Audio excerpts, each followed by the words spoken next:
Hey, what's up guys, this is RanSR226. Back again with another video for you guys, and today I am reviewing the Halo World Mantis. I mean, this thing is so huge, and it comes with this little figure right here. And over there is the Warthog from the same line, and that is the 12-inch Master Chief from the same line. So, let's get right into this. Let's go over the box real quick. The box is fairly large and has a picture of the Mantis on it, with a little picture of the figure in the cockpit. It's got Mantis with Spartan Ava, includes one figure, new World of Halo scale, which is basically 3 3/4 inch, and then on the back it shows all the other figures that you can get. I am tempted to get some of these. I would like to get at least that figure. I think that would be kind of fun. I don't really know if I need another Master Chief though. Oh, definitely be nice to get some more bad guys too. So that's the box. That's the bottom of it. Not very exciting. Let's stop it. Now that we're done with this, alright, let's get into the main show. This thing is massive. I just want to say that first. Before we get into the mech, let's get into the little figure. This won't take long. So this is the figure right here. You can see that it has bright, kind of a whitish color, and then you have a dark green inside. It has that awesome dual joint right there, and its foot is kind of on a sliding joint of some kind. Side to side.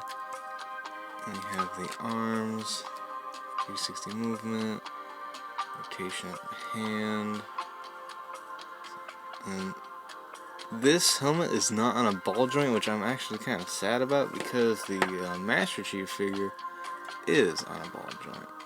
So, a little disappointing there with this figure. Its knife is not removable at all. The little shoulder things, to me, look kind of dinky, I guess.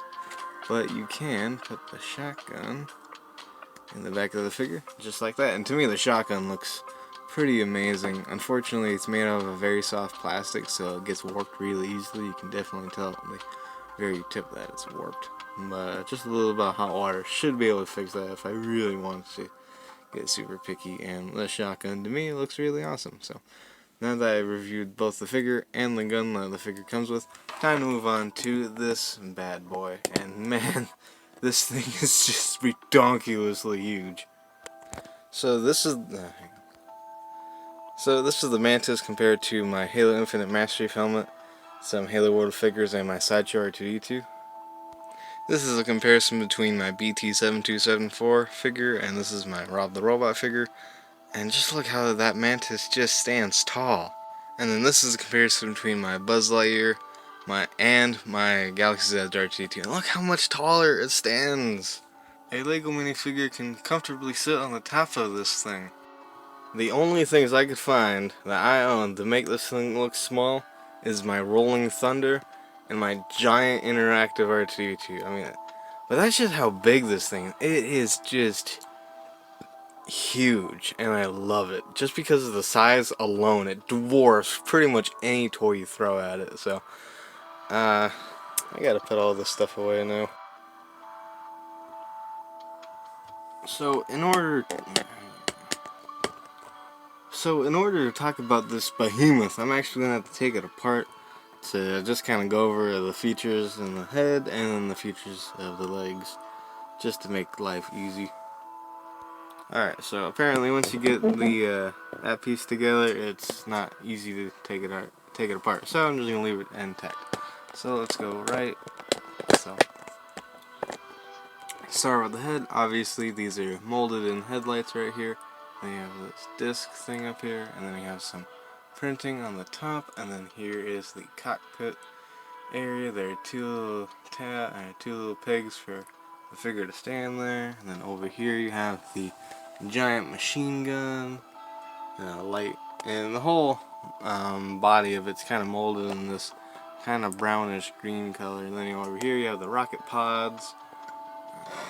Rotate, that's the side.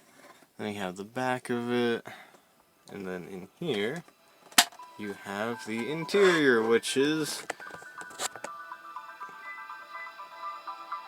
just beautiful, not a single detail in sight except for the little panel all the way down there, which is a little disappointing. I wish they at least threw a sticker in there or something of like shooting a grunt.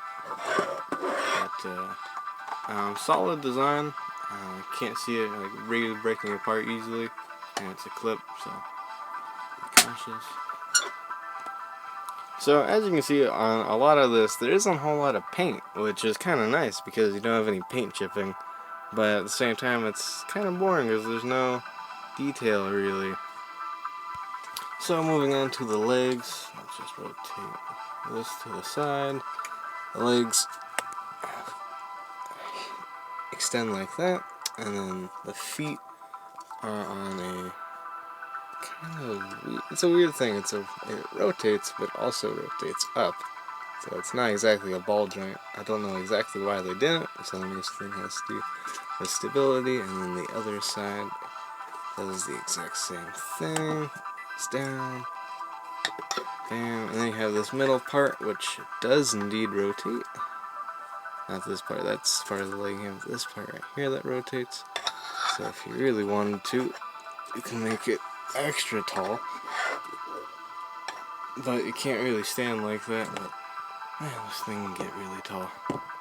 So to get it to stand, you actually have to fold it up kind of like this, because this back here is not a ball joint. It actually is molded at that angle. So over here on both arms you have a joint that rotates like that, and you can rotate the weapon like that, and then this rotates as well, and then you have some side to side movement, and then this over here bends as well. So, pretty cool. Just not a whole lot of paint, not a whole lot of detail, which is unfortunate. I really do wish there was a lot more detail. And then over here is the exact same thing. So just a rotation of the minigun. This does not rotate, unfortunately. I really wish it did. It'd be so cool if it did, but it does not. So that, ladies and gentlemen, is pretty much a total complete review of the Halo World Scale Mantis. There's the figure inside. And now you have a pilot piloting the Mantis.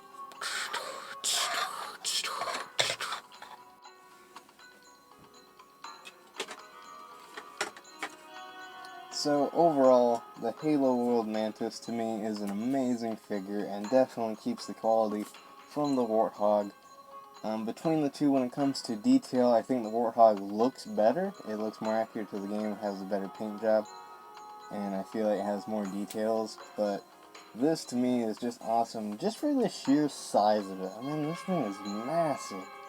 I mean, it really is massive. And for 30 bucks for the mech, because the figure is about 10, I think this is really nice. Way better than most figures that I've seen out there.